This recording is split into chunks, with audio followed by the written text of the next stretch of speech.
not This necessarily conference will directly now be pertinent recorded. to what we're covering, feel free to chat them directly to Dina or the two of us, and we'll definitely make sure to address those at the end as well. And then also if something comes up, feel free to ask, and if it's following up on something I'm talking about, we'll address it there. So without further ado, I'll go ahead and update my screen.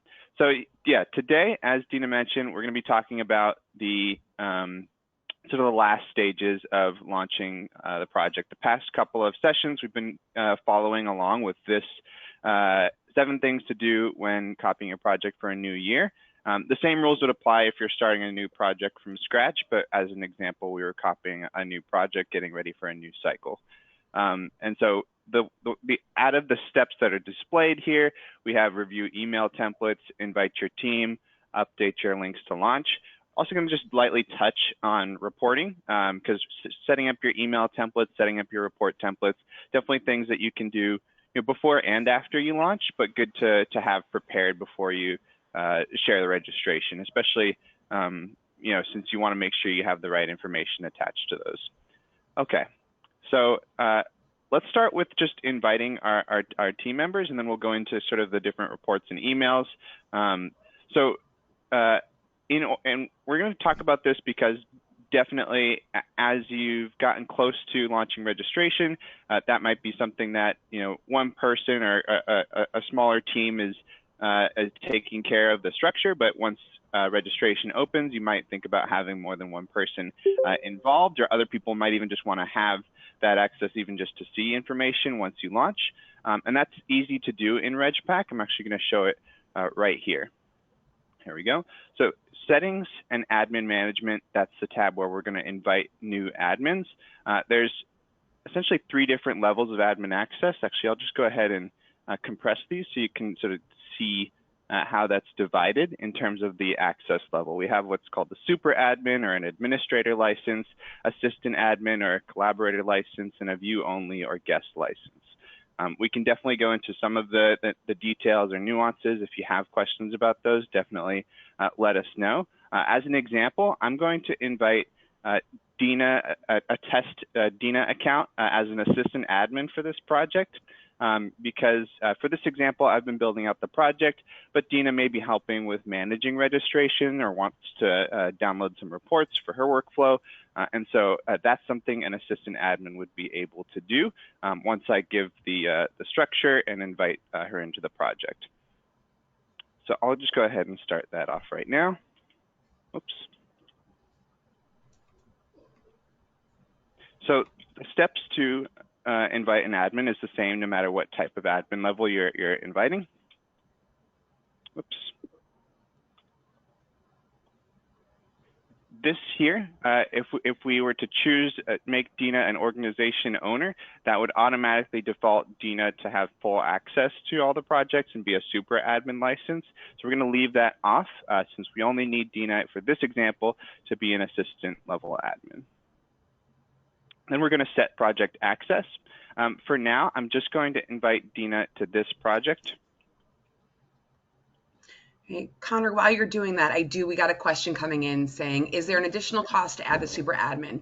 Yes, there is. So you'll be able to see those costs. They'll show up in a little bit as Connor's going through under license and billing. There is going to be the cost. Currently, it's $2,000 annually for that super admin right now.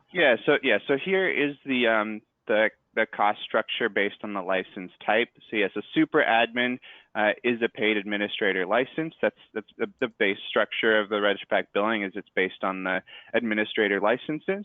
And so these are the price points based on annually, 2-year and 3-year options for the super admin license. So for Dina, for this example, and then we do have the other option down there. For Dina, we want to make Dina a collaborator. That's the assistant level access. It's the highest free level access and gives her access to all the reports. So scroll down and confirm that. Then it should just ask us to confirm the license. If you were to be inviting a super admin, it would ask to, at this point, pay for that balance. But since Dina is going to be an assistant admin in this project, in this example, we're all set at this point. Actually, we can actually see that the invite should go out. That can be confirmed. Let's go down here. Where are we? Where's Dina? Dina Test. So it hasn't logged in yet, but the account is created and access to one project has been given. So actually, we do have that invite going out right now. That's how we can confirm that. Okay. Great. And Connor, two things. We got a question come in. So a collaborator is an assistant admin. Yes, they're going to be at that same level. It's going to be Yes. that access point. And then one other thing to keep in mind is that please know that when you decide to pull the trigger to add an additional admin, if it's at a cost and it's at super admin, you want to make sure that you are ready to make payment. If you do not remit payment and you've added that user to your account, it will potentially jeopardize you being locked out 24 hours after adding that because it's an open bill. So please make sure that if you're going to add that super admin, you're also ready to remit payment at that point in time so we don't lock you out of the system accidentally because it was just a forgetful nuance in the process. Exactly. And if you do want to at least create the account, help them log in, but you're not ready to pay right then and there, one option is to invite them as a collaborator or guest license, because you can upgrade that license after you've already invited them into the system and after they've gotten a chance to log in and set up their initial account. Exactly. But yeah, good call out, Dina. So now that we've invited Dina, some of the things that Dina will be able to have access as a collaborator or assistant level admin would be to pull reports and to send out emails. But as a super admin, we have to make sure that she has the right report templates and email templates available to do that. So these settings here, again, this would be something a super admin would be setting up, are from the settings and then reports and emails.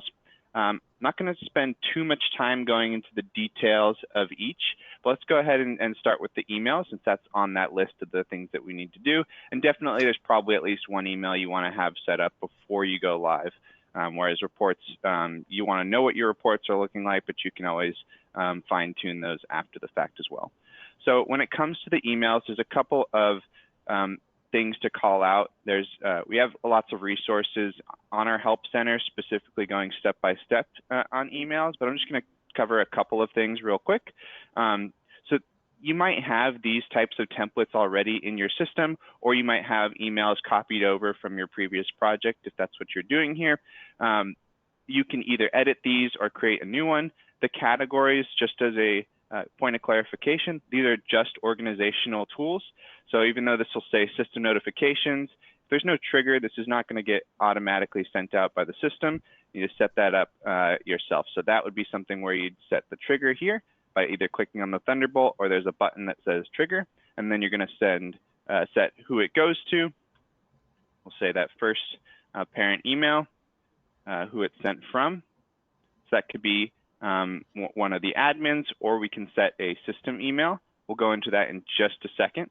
And then once you set that, let's just say me. And then if you want to add a CC or BCC, you can do that as well. And then set those conditions when you would want to have it sent.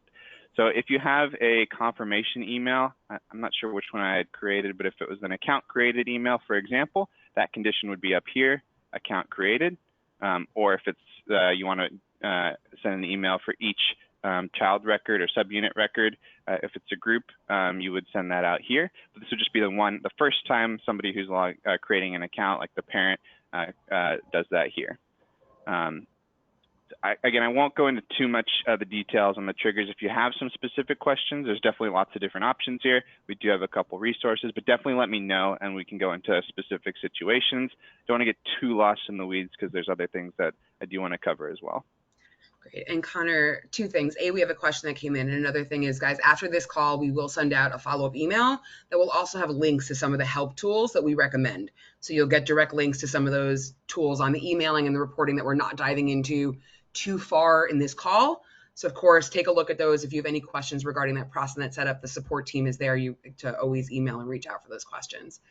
So Connor, what came in is there an easy way for super admins to see what the assistant admins see?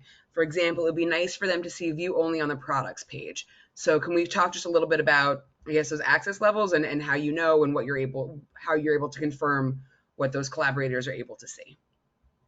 Yeah, so we can definitely make sure that there's that we're able to either send out or share a view of the assistant admin. You can also, of course, create your own separate account if you have a separate email, or you can use that Gmail trick I used with the plus if it's a Gmail account, just to create your own to just double check. But essentially, what this assistant admin can see right now, the permission levels is mostly everything on the user management side. So by default, an assistant admin collaborator would be able to interact with the data. So pull reports up here, they'd be able to create new records, create a record here, and pretty much any of these tools, add auto bill plans, add products, process payments, as well as an assistant admin will be able to go to the payments tab to pull a payment report. So if somebody just needs to get in and get a report of transactions, for example, definitely make sure they have a RegPack account, because they'll be able to do that here.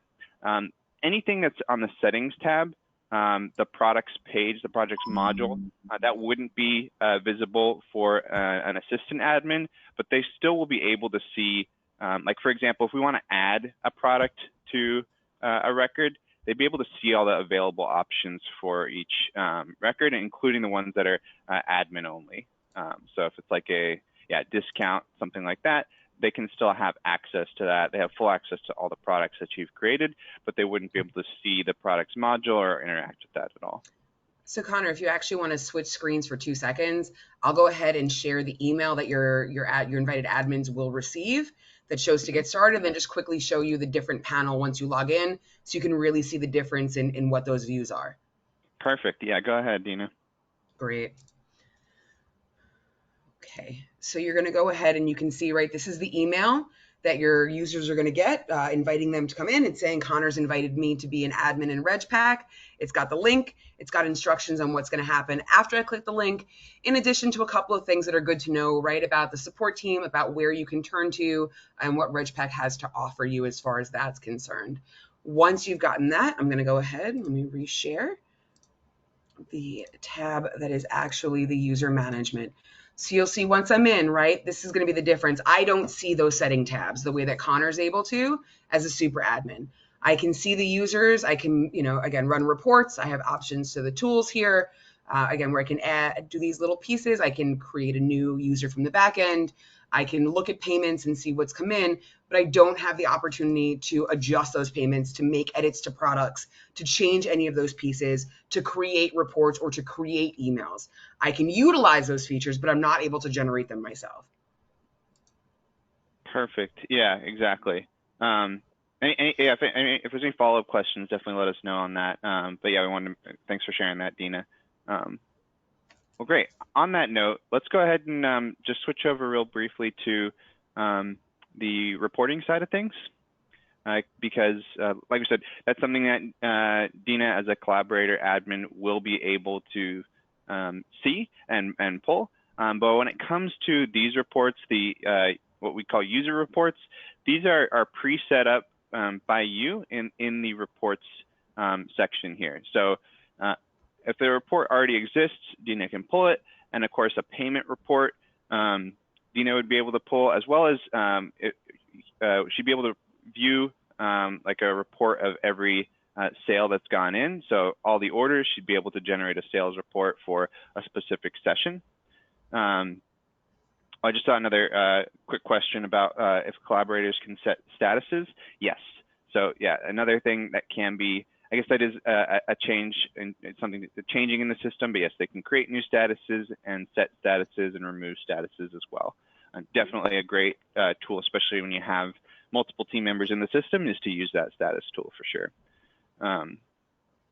So yeah, let's go into the reports. I just want to share a quick example of how you'd make sure that if Dina needs to pull, like for example, a roster report, that we get the right report set up in advance. So I'm actually just going to go, so we can go ahead and create a new report as an example, just walking through how that's taken care of. And then you'll see right here as you're creating the new report, and this would be the same screen. Essentially, you'd see if we go to edit report properties as opposed to the report fields, the option to set as an info view. So what that means is that it'll show up as like a preview, basically, report on the user side panel.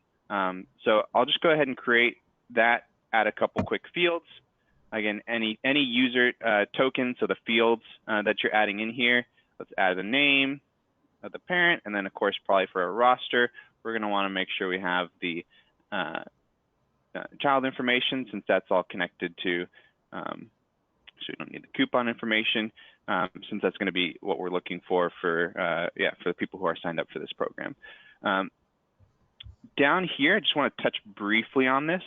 So in terms of like transaction reporting and sales reporting, a user report can be merged with either of those. So you can, for example, go to the payments tab and merge that with a user report. But you do also have some of these what we call system fields, so information about the record, about the orders, about the payments that you can add within this user report as well. So I wouldn't say this replaces, or you should do this instead of a sales or payment report, but definitely helpful if you're just trying to look at some a quick information. Actually, let's go ahead and add the child cart list and maybe balance or something like that. Just add a couple quick fields so we can see what that looks like. Okay. So I saved the report. I think I saved the report. Definitely an important step. And then in order to confirm that the report is there, showing up as a info view, I just clicked on a record, and now I can see a roster report is showing up here. So you might already have a basic information. A lot of systems come with that as set as a default and set up to show as an info view report. But you don't have to just have one info view report. You can have multiple. So for example, if you want to have this information at the top, I think you can also change the order that it shows up here. Yeah, so we could actually switch basic information to the top, update, there we go. And then it should show up at the top here. Yep, so you can actually have multiple different info view reports, and that's just something that want to make sure you have aware that you can customize what information is showing here. Definitely very helpful to when you're just trying to get in and take a look at a specific record, get some information that might not be easily available from the cart or payments or something like that, instead of having to go into that person's forms. And again, once you have that set up, that report would be available. So the information, of course, the assistant admins can view, as well as a view only, a guest license. They can view any of this information. In terms of the reports, the biggest change for the assistant admin is that they're going to be able to actually generate now this roster report and download it. Okay, we're running a little bit low on time here. Dina, should we? Yeah, I guess I do want to touch on the steps to launch. Again, we're cutting it a little close. What do you think? I'd say let's transition to launching. Let's go through the basic steps of launching and just make sure that everybody's comfortable with where you go, what you have to press. Connor and I are currently talking about what our next topics are going to be. So there will be an opportunity in our Kahoot pool at the end of this to sort of give us your feedback, what you'd like to learn more about, so we can make sure we're tailoring our future Decide chats to give you guys all the information you need to be successful. Yes. So out of the three core things that we covered today, you will have the option to ask that we go into more detail on that on the next Decide chat, or we could also go on to something different as well. So launching registration. So there's a couple. So from a RegPack standpoint, a launched registration, all that means is that the system status is changed from development mode to open project, open for registration and login. That's all that means from a RegPack standpoint. Of course, from your organizational standpoint, it's going to be a lot more than that. But I think you're going to be sharing the registration, whether that's sharing that RegPack link, embedding the registration on your website, publicizing it on newsletters or social media or any of those things. I guess one helpful tip here is to make sure that you do this step first, change the system status before you make the registration public. And the reason why that's important is because if you do have folks who have access to the registration who start signing up. When you update the system status, that means that their registration will be live and real. If you were to have them complete registration while it's in development mode, then their payments would show up as these payments do, sandbox payments, and that money would not actually process. It would show up as a test payment, essentially. So that's why before you publicize registration, that would be a good first step, is to open project registration and login. So as I touched on, you can send just the project front-end link from RegPack, which of course you can customize that link from the embedding page here. You can update the company logo the way that we did here. In addition, or alternatively, you can also have the project embedded on different pages or a page on your website. So we can definitely go into the details of how that would work on different types of website editors, or you can simply send, if you have somebody who's responsible for that on your team, it works as an iframe. All they would need to do is copy and paste this line of code into the HTML, and we can definitely walk through the details, but basically it's a copy paste of a line of code, and that would show up the actual registration on your website. And one fun thing, I think that, sorry, Connor, interrupt, it's a fun sort of unique RegPack thing that we're able to offer you, and we can go into this in another chat or send you help links, is the idea of an anonymous form. So depending on where on your website you want to present your registration, you can present it in different ways. So for example, if you had a tab on your website that was your payments page, you could present your users a list of your products with how much they cost. It'll be directly embedded with RegPack. So when they click on that product they want, it will take them right in to start their registration. So we really have made it a seamless process. So you guys don't necessarily have to start at that login page. Depending on how you want your users flow to be in the system, we can customize that with you. And again, we're here, support's here, the help center's here, but I do want you guys to be aware that that is a tool that you can utilize. You don't have to start with a login page. There are alternative options. Great call. Yeah, and definitely we can go into the details of embedding if that's something that interests anybody at a later chat. But yeah, that would just be something that's a form setting as opposed to a project setting. But the functionality would work the exact same in terms of embedding the registration code onto the website. But yeah, definitely you have the option to have different start points depending on where somebody is on your website. Connor, and we did get another question, I think, before we shift to the Kahoot.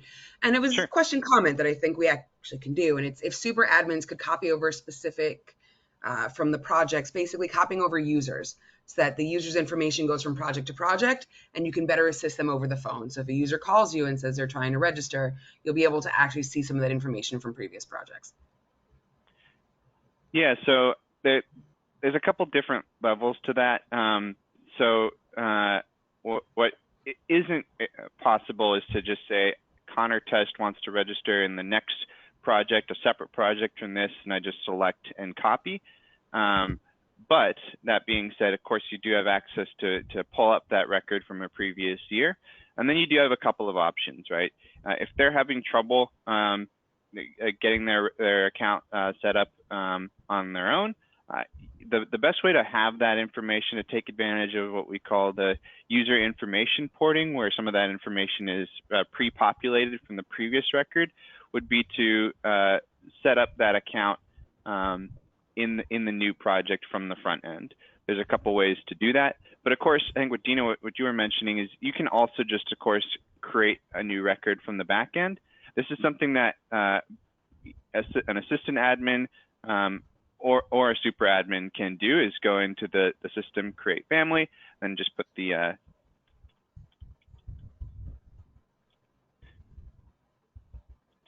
we go.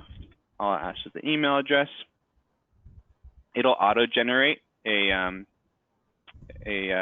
temporary password, and then there is also a way to set up a email that goes out, helps them log in. Of course, they'll also just be able to use the forgot password option and enter that same email address that you've used once you go ahead and create that account. So once, I'll just actually put a name here so that it doesn't show up as missing name. Once I have that started, the record is created, and then of course you can add, and one final thing to note here with a family system, you can still create additional records, additional family members within that same group by just going to family and create new, so that the text is customized as well as saying camper here.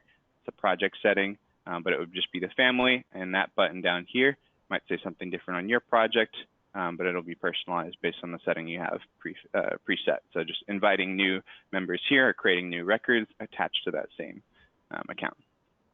Thank you, Connor. And I have to say, Aaron, as somebody who, my previous experience is coming from the client side of RegPack. I spent 4 years building systems, and this was such an amazing tool for us because I can't tell you how many grandmas or grandpas called us or different participants who were like, I just can't figure it out. I've spent 20 minutes. I'm frustrated. I want to be a part of your program, but how do you make this easy?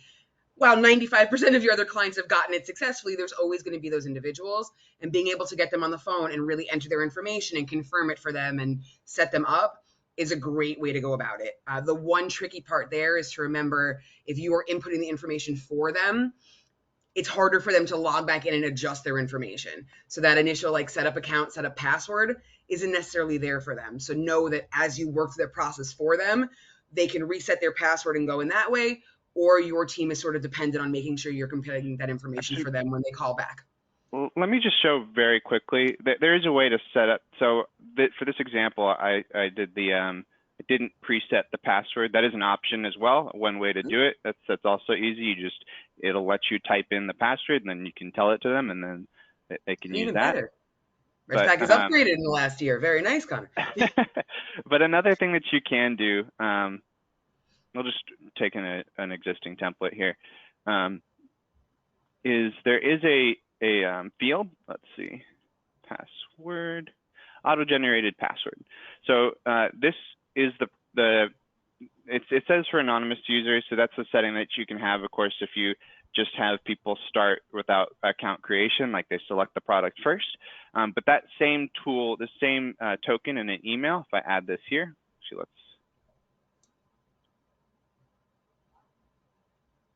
would show up for somebody where I had created the password. Let's see if an example will generate for that first one. Might try to take an example from somebody else, which might not work. Actually, let's go ahead and save and then see if we can send that out to this specific person so we get the right example.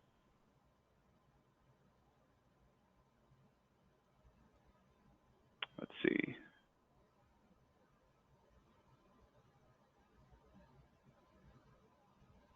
Did I not save? Oh, I didn't save it. But yes, so we should get to the Kahoot, but yeah, I didn't save the. But auto-generated password. This is a tool that even if you're not setting the password for them and then helping them log in, you can still enter the information. And then if you want to give them the option to log it back in and adjust their information, they should have the tool by doing that here. So you would include, in of course, in an email like this, the link you want them to follow, the email address that you used, which of course you could also send the email to, and then this token right here for the email would get them that right password. Beautiful. Great. So again, we're gonna do a quick little game here, quick Kahoot, just to go over a couple of things that we reviewed today. It really is a couple of minutes long, if that. It's 5 simple questions. So if you guys want to join us, please go ahead and go to www.kahoot.it. It'll ask you for that game pin. It's up on your screen. It's going to be 6891464. And again, it's 4 or 5 short questions about some of the things we learned today.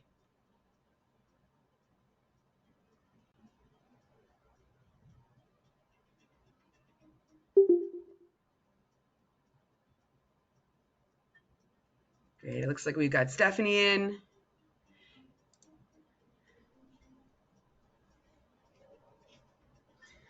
Aaron, once you join us, perfect. All right, ladies, we lost Lisa. It looks like she went off to hike, so the competition is real. All right, guys, you ready? We're going to go ahead and kick off.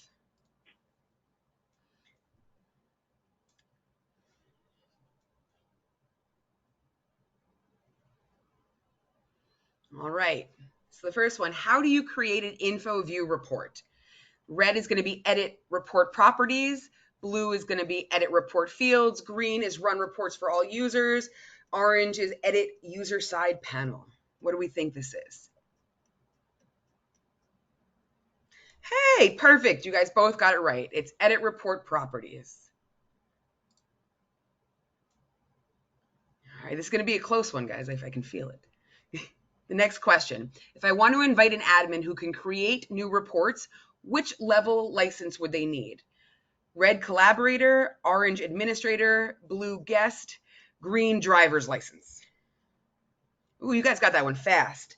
Administrator license. Perfect.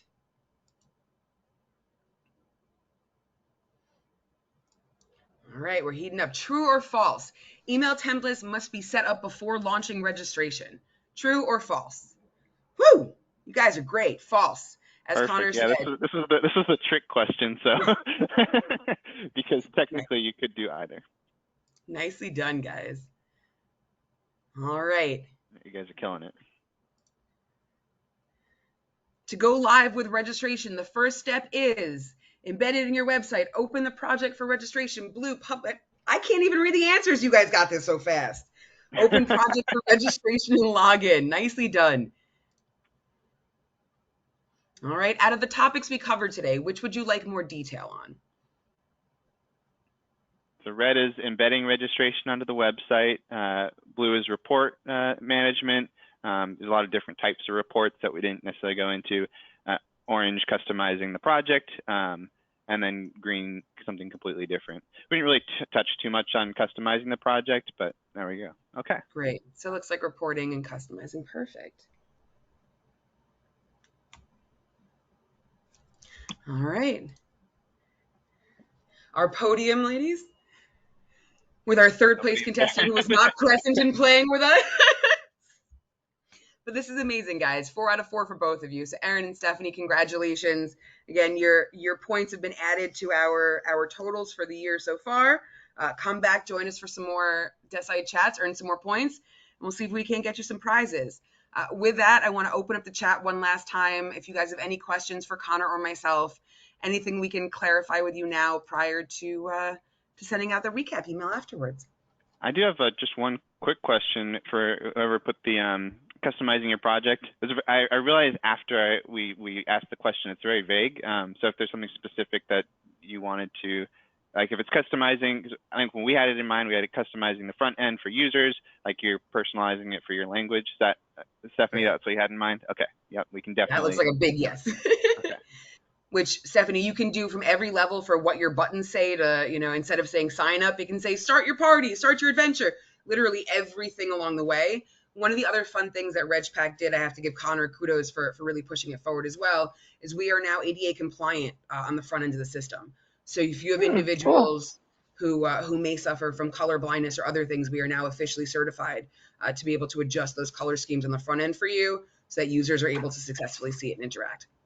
Not 100% officially certified, just as a clarification, but we did release a update already that addresses most of those big picture things. There's a lot of details with the ADA compliance. I just want to make, we're not officially there, but we've all of the major callouts in terms of button sizing, availability, and an optional color palette as well. We have already implemented. So you will be able to adjust that for your users. Stephanie, thank you so much. Erin, any other question? Yes. Yeah, I had a question and I lost it thinking about ADA compliance, but let me just sit for like 5 seconds and see if it comes back to me. Sounds good. Sure. Was it about reporting stuff or something else that we covered already or something different? Customizing it. Oh, I remember.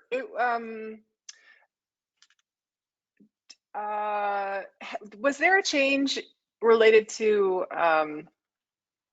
users, how many users we can have? Is there a limit to our users? And I guess I'm asking because is it important to archive users from past years, or can I just leave them as they are? Yeah, it's a good question. Yeah, so there was a change this year. We changed the pricing structure to take that component out entirely. So yeah, that's not a critical component anymore. And if you are copying, so I can just leave them. Yeah, exactly. I mean, and obviously that's great for reporting purposes, but especially if you are going to copy that same project for the next cycle, leaving them on only as a benefit now, since there's no con to it. It'll allow that information if they return. Okay. You can pick and choose what information gets copied over when they create the record. So I guess I have questions about, because I've always archived them and I haven't copied anything. I mean, I've copied without the users. So if I Sure. copy users, what does that, can you just tell me a little more about it? Yeah, yeah. So if you want, I can send a quick video about what it actually looks like when they do it, but just Oh, that would essentially. be awesome. Sure, yeah. It basically, it won't just duplicate your database, but what happens is if somebody returning from the previous cycle comes back and uses that same email, it'll help them make sure they get back into that account. If they're already using the same password, it'll just get them in. And when that happens, essentially, like if you don't change anything, all the fields, all the basic information that they've already filled out will pre-populate. It won't automatically complete all the forms. It'll make sure that they confirm that the information hasn't changed on their end. And then, of course, there would still be a clean slate on the orders and payment history, so they get a fresh, so they can sign up for something new, and not, any sort of billing from the previous cycle isn't messing with the current one. Okay, and what about like payment? Like if they paid with a card before, is that card going to still be available in the system, or they need to re-enter?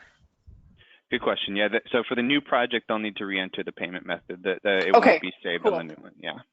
I like that. I think because otherwise, I was imagining people would be like, "You have my credit card information for a whole year." Exactly. Yeah. You did what with it? How is it safe? Exactly. Yeah. Okay. No, that's really helpful. Thank you. Cool. Aaron, a Yeah, thanks pleasure. for Thank you. Yeah, thank you for joining us. Have a happy Thanksgiving. You as Thanks. well. You as well. Bye. Bye. Bye-bye.